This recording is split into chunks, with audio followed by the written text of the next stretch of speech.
જુઓ આજે જે મોસ્ટ એમ્પિક થિયરમ છે, આ થિયરમની અંદર આપણે સાઈનની એમ ઘાત અને કોસની એન ઘાત બરાબર છે એનું આપણે લઘુકરણનું સૂત્ર તારવવાનું છે, જ્યાં એમ એનની કિંમત 2 અથવા 2 કરતાં વધારે હશે. તો સાબિતી, ધારો કે IMN બરાબર સંકલન sine mx into cos nx dx બરાબર એમએનની કિંમત નેચરલ નંબરમાંથી લીધેલી છે. IMN બરાબર સંકલન sine mx into cos nx dx. હવે જુઓ, સાઇન mx એક ઘાત ઓછી કરીએ એટલે કે n-1 ઇન્ટુ કોસ એક્સ બરાબર, આની 1 ઘાત, અહીંયા -1 છે, બંને કેન્સલ થાય, પાછું આનો સ્ટેપ આવી જશે. ઓકે, હવે આપણે એકને યુ અને વિધારીશું, કોસને આપણે બહાર લઈ લઈશું અને સાઇનને અંદર લઈ લઈશું, એટલે કે યુ અને વી. હવે આપણે ખંડશઃ સંકલનનો ઉપયોગ કરવાનો છે. ખંડશઃ સંકલનનો ઉપયોગ કરીને કોસ બરાબર અચળ પદ, પછી વીનું સંકલન માઇનસ ઇન્ટિગ્રેશન d/dx, અહીંયા આવશે યુ અને ઇન્ટિગ્રેશન વી ડીએક્સ અને ઓલ ડીએક્સ. કોસ n-1x અચળ, સાઇનની એમ ઘાત એટલે કે સંકલન કરીએ તો જેટલી ઘાત હોય. હવે જુઓ અહીંયા એકબીજાનો વિકલિત છે, સાઇનનો વિકલિત શું થાય? કોસ થાય, કોસનું વિકલિત સાઇન થશે બરાબર. એટલે ખબર છે કે જેટલી ઘાત હોય એમાં એક ઘાતમાં વધારો અને એક ઘાત છેદમાં લખી નાખવાની, પ્લસ સંકલન. હવે આનું આપણે વિકલન કરીએ બરાબર છે, કોસનું વિકલન શું થશે? n-1 કોસની n-2 બરાબર છે, અને કોસનું વિકલન સાઇન. પછી જો આ એકબીજાના વિકલિત છે બરાબર, એટલે કે જેટલી ઘાત હોય એમની એમાં એક ઘાત ઉમેરીને એ છેદમાં લખી નાખવાની. પછી આખાનું શું કરવાનું છે આપણે? સંકલન. હવે જુઓ આગળ કે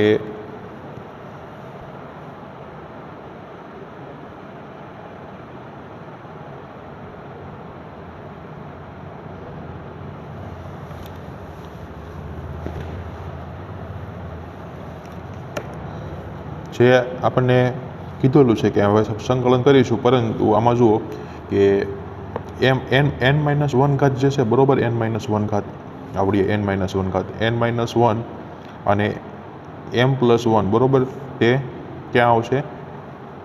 કોન્સ્ટન્ટ થઈ જશે. ત્યારબાદ સાઇનની એક ઘાત, અને અહીંયા આપણને આપેલું છે સાઇનની m+1 બરાબર, એટલે શું થશે? સરવાળો, એટલે કે સાઇનની m+2 બરાબર. જો અહીંયા m+2 આવેલું છે, અહીંયા આપણે કોસની n-2 તો એ જ લખેલું છે. પછી જુઓ કે કોસની n-1 x into sign m+1x છેદમાં m+1 પ્લસ n-1 છેદમાં m+1 સંકલન cos n-2 into sign m plus into sign 2x dx. આ તો રાઈટ જ છે, ઇઝી છે. બાકી ઉપરનું પદ નીચે લખેલું છે બરાબર, અહીંયા n-2. હવે જો સાઇન સ્ક્વેરનો મતલબ શું થાય? આપણી પાસે ત્રિકોણમિતીય સૂત્ર છે આપણી પાસે, 1 plus cos square x plus sine square x is equals to 1 થતું હતું. કેટલું? ઓકે, 1. તો sine square x is equals to શું થાય? 1 માઇનસ કોસ સ્ક્વેર એક્સ. હવે જો આગળ કોસની n-1x dx જે આપણે બેઠું લખેલું છે. ત્યારબાદ જુઓ કોસની n-2 સાઇનની mx dx, પરંતુ જે સાઇનની એમ ઘાત એટલે 1 માઇનસ કોસ સ્ક્વેર હતું બરાબર, અહીંયા જો 1 માઇનસ કોસ સ્ક્વેર આપણી પાસે છે બરાબર. આ આખું ટર્મને આપણે એક વખત અંદર ગુણી દેવાનું, બંને સાઈડથી ગુણવાનું રહેશે,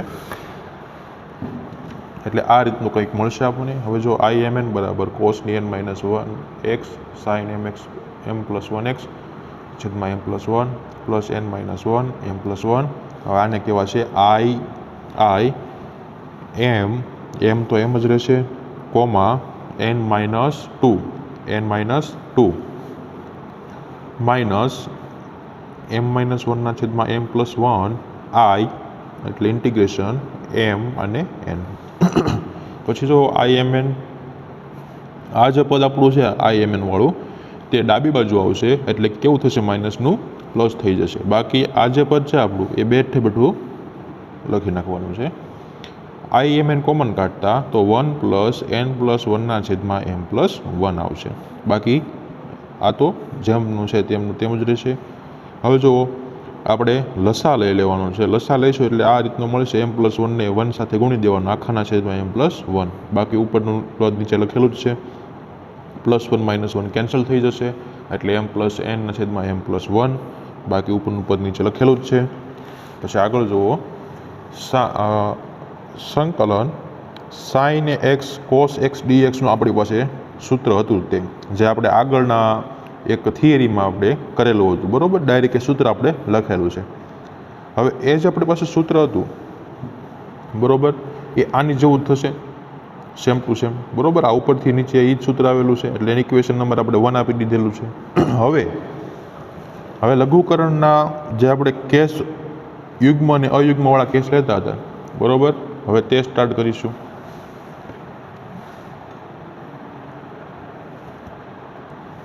બરોબર, સમીકરણ 1 માગ્ય લઘુકરણનું સૂત્ર છે આ. ત્યારબાદ આપણે લિમિટવાળો પણ દાખલો કરીશું, પરંતુ આ સમજવો થોડો અગત્યનું છે. લઘુકરણ સૂત્ર 1ના ક્રમિક ઉપયોગથી IMNમાં n અયુગ્મ હોય, IM 1 પર આધારિત બને, એટલે કે n જે છે, બરોબર, n એ કેવો છે? અયુગ્મ. અયુગ્મ એટલે એકી, સૌથી પહેલી એકી સંખ્યા 1. તો જો અહીંયા સંકલન sin mx અને cosની 1 ઘાત x dx એકબીજાના વિકલન છે એટલે સાઇનની m ઘાત છેદમાં m+1 + c. બીજો કેસ આપણો થશે n યુગ્મ હોય, બરોબર, એટલે કે બેકી ઘાત હોય. બેકી ઘાત પેલી કઈ? 0. 0 મૂકી દો એટલે આવડું આખું 1, બરોબર. આનું તો સંકલન ઈજી જ છે sin mx નું. ત્યારબાદ જુઓ, હવે જો આપણી પાસે એક લિમિટવાળો દાખલો લઈએ. 0 થી π/2 ની લિમિટ મૂકવાની છે, સેમ ટુ સેમ એ જ પ્રોસેસ કરવાની છે, પરંતુ લિમિટ મૂકવાની. જો આપણો જે જવાબ હતો ફાઇનલ આન્સર, આ ફાઇનલ આન્સરની અંદર આપણે 0 થી π/2 ની લિમિટ એક્ઝિસ્ટ, એટલે કે લિમિટ મૂકીશું. 0 થી π/2, અહીંયા પણ સંકલનમાં 0 થી π/2. ઓકે. હવે જુઓ, અહીંયા આપણે π/2 એક વખત 0 મૂકીશું, બરોબર. sin 0 0 એટલે આખી ટર્મ 0, કારણ કે કોસની સાથે 0 ગુણાય તો 0. cos π/2 કેટલા થશે? તો કે 0. cos π/2 0, તો sin પણ 0, m ના છેદમાં n તો કાંઈ આવશે જ નહીં, એટલે એ પદ 0 થશે. પ્લસ આ પદ બેઠું લખી નાખવાનું છે, એટલે ડાયરેક્ટ હવે લખી શકીએ કે IMN બરાબર n-1 ના છેદમાં m+1, અને કહેવાશે ઇન્ટિગ્રેશન IM, n-2, જે ઘાત હોય ને એ લખાશે.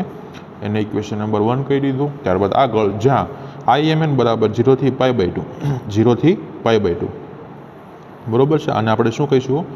IMN, બરોબર છે.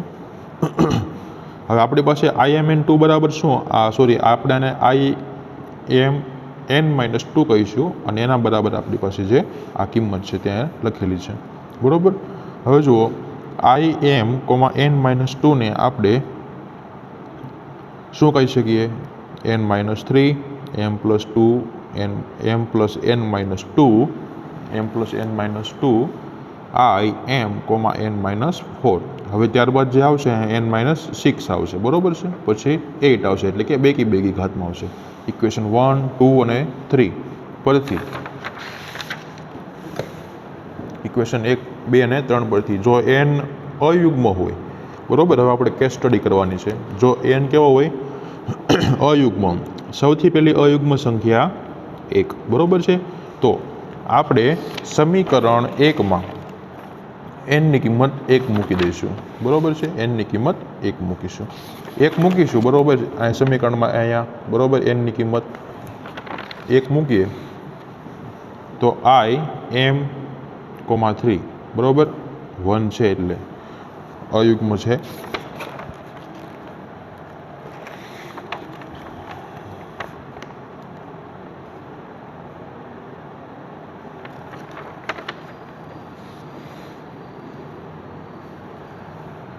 ચાલો, જો આપણે અહીંયા 1 લઈશું, બરોબર. હવે 1 લઈશું તો શું થશે? હવે આપણે આગળ સમીકરણ 1માં જોવાનું કે સમીકરણ 1ની અંદર અહીંયા આપણે 1 લઈએ તો અહીંયા કેટલા આવશે?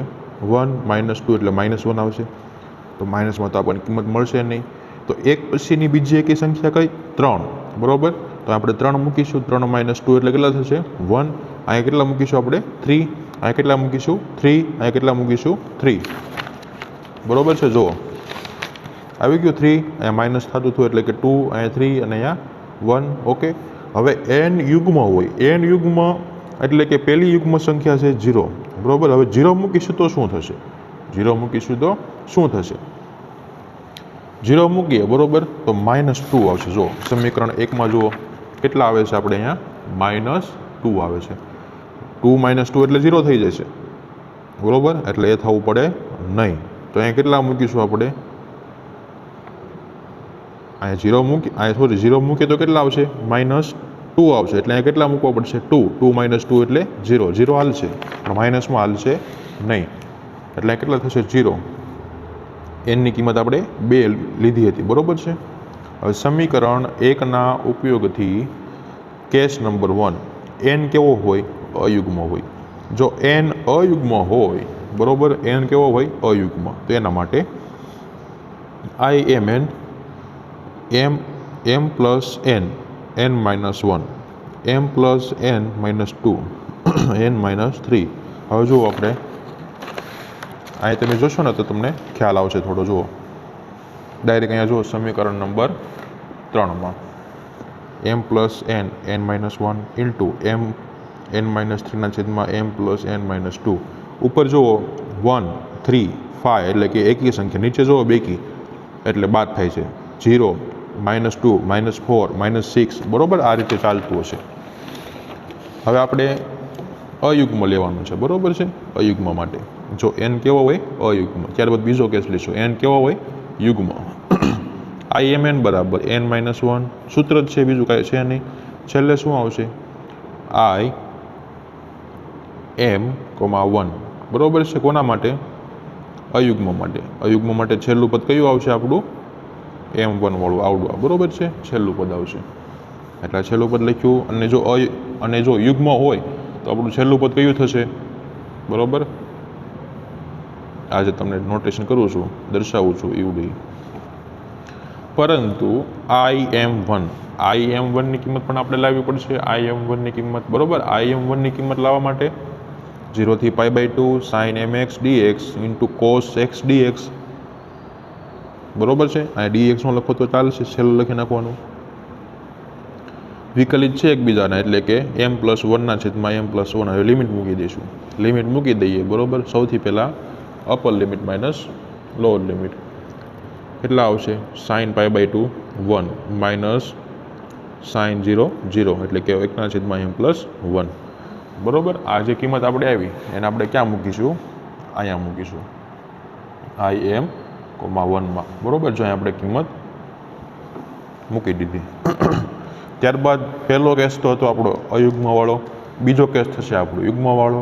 યુગ્મમાં છેલ્લું સ્ટેપ કયું આવશે? IM2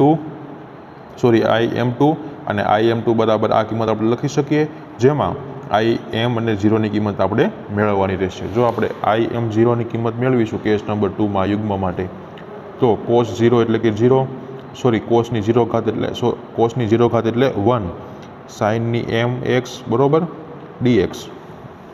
એટલે જો હવે આ પાછા બે પ્રકાર પડશે. એમ યુગ્મ છે અને યુગ્મ પણ હોઈ શકે, યુગ્મ અને અયુગ્મ. હવે એમ તો આપણને ખબર નથી યુગ્મ છે કે અયુગ્મ, તો એમ અયુગ્મ પહેલાં લઈએ બરોબર. તો ખબર છે આપણે સૌથી પહેલાં સાઇન mxનું જે આપણે તમને યાદ હોય તો લિમિટવાળું એક સૂત્ર તારવેલું હતું, છેલ્લે 2/3 આવે જો અયુગ્મ હોય તો, અને યુગ્મ હોય તો 1/2 ઇન્ટુ π/2 આવતું હતું બરોબર. હવે જો કેસ નંબર 2 તે પણ એનો એ પાર્ટ અને બી પાર્ટ બે લઈશું. એન કેવો? યુગ્મ. એન યુગ્મ, એમ અયુગ્મ. પછી એન યુગ્મ હશે એટલે કે બી પાર્ટ કહું છું. એન યુગ્મ હશે અને એમ પણ યુગ્મ હશે. પહેલા પાર્ટમાં એમ યુગ્મ એમ અયુગ્મ, બીજા પાર્ટમાં એન યુગ્મ એમ યુગ્મ, બંને યુગ્મ. તો સૌથી પહેલાં સૂત્ર આપણે લખીશું બરાબર છે. જો આ જે સૂત્ર છે ને આપણું તમને દેખાતું હશે, જો n-1 વાળું IMNનું સૂત્ર છે બરાબર.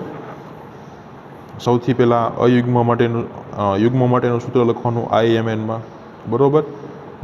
જે સૂત્ર આપણી પાસે હતું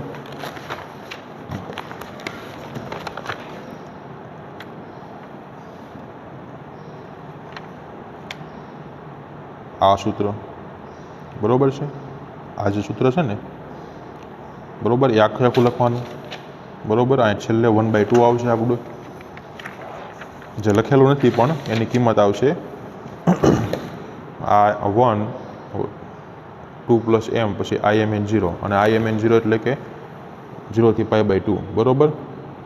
પછી એને ગુણ્યા તમને ખબર છે જો આખે આખું સૂત્ર આપણે લખ્યું કઈ રીતનું થશે, આ રીતે થશે કે જુઓ તમે આ IMNનું સૂત્ર આખું સૂત્ર લખીએ એટલે એટલું આવશે, આના કરતાં પણ આગળ જશે, ક્યાં સુધી જશે બરાબર. તો છેલ્લું હશે 1/2 પ્લસ એમ ઇન્ટુ IMN. હવે IMNનું પણ આપણે મેળવી લીધું, કયું IMN0. હવે IMN0ની કિંમત કેટલી આવી 0 થી π/2 sin mx. હવે આના બે ભાગ હતા બરાબર, એમાંથી પહેલો ભાગ લીધો જો આવડો બરાબર, એને સાથે આપણે ગુણી દીધું. સેમ ટુ સેમ બીજામાં પણ કરવાનું. કેસ 2માં શું કરીશું, જો આવડું આ સૂત્ર લખીશું બરાબર n સુધીનું. હવે n સુધીનું લખીએ બરાબર, એમાં કયું આવશે 1/2 પ્લસ એમ IMN0. હવે IMN0 એટલે કે એની કિંમત આપણી પાસે આવડી હતી 0 થી π/2 sin mx dxની બરાબર. એમાં આપણે યુગ્મ લેવાનું છે બરાબર, યુગ્મ માટે જવાબ તો આવો આવતો હતો. તો જે આગળનું ત્રીજું સમીકરણ હતું અહીંયા સુધી લખી નાખ્યું, એને ગુણાકાર કરીને એમ યુગ્મ હોય તો એનું સૂત્ર લખી નાખવાનું એટલે આપણું પૂરું. ત્યારબાદ બે એક્ઝામ્પલ છે, પછી આ દાખલામાં આપણે પૂરું કરી દઈશું, આ ચેપ્ટર પૂરું થઈ જશે. પહેલું છે 0 થી ઇન્ફિનિટી સુધીની limit, integration 0 to infinity 1/1 plus x સ્ક્વેરનો ક્યુબ dx.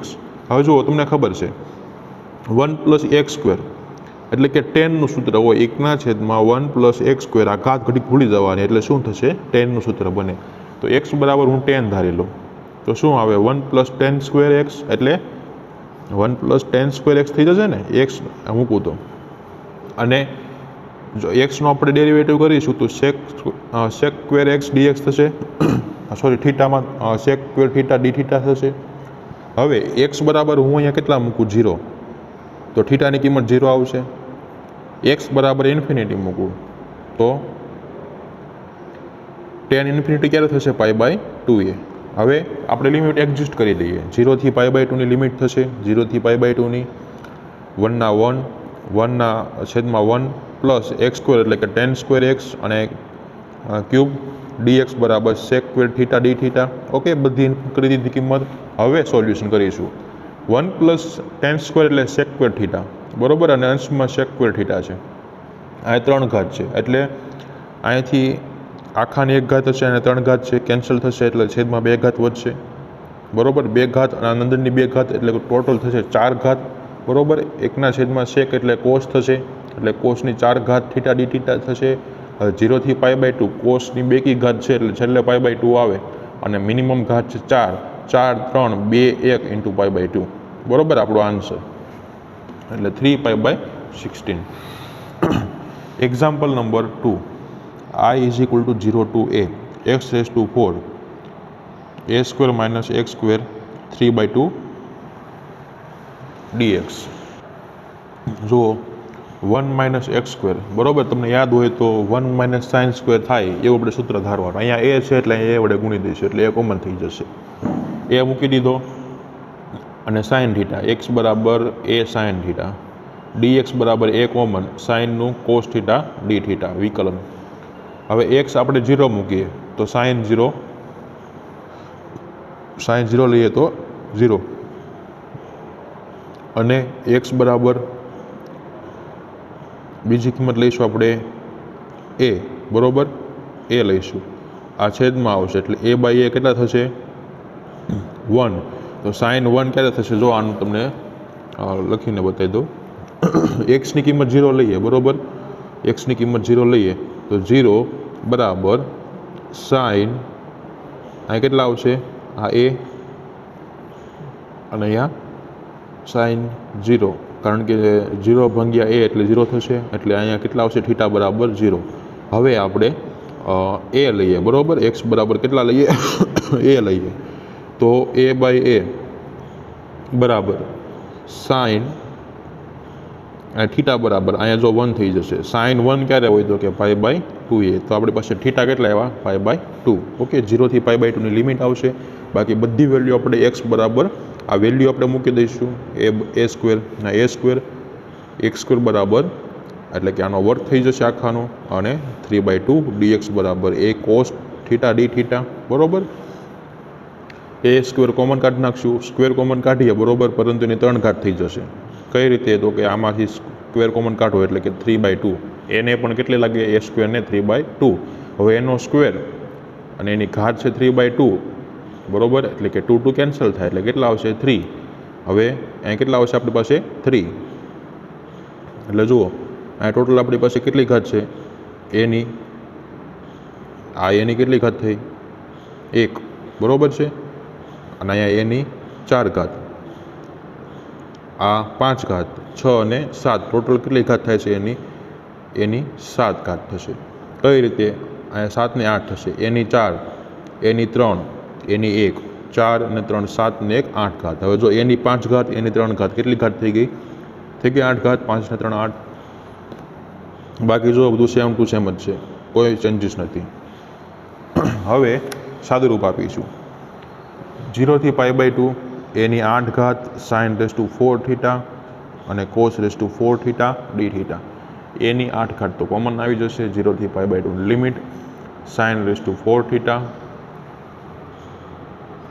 અને ત્યારબાદ આવશે cos સ્ક્વેરનો સ્ક્વેર થીટા બરોબર, એટલે આનું થશે 1 - sin² થીટા. હવે આને આપણે 2 વડે એટલે a સ્ક્વેર આ સૂત્ર આવશે a - b નો હોલ સ્ક્વેરનું સૂત્ર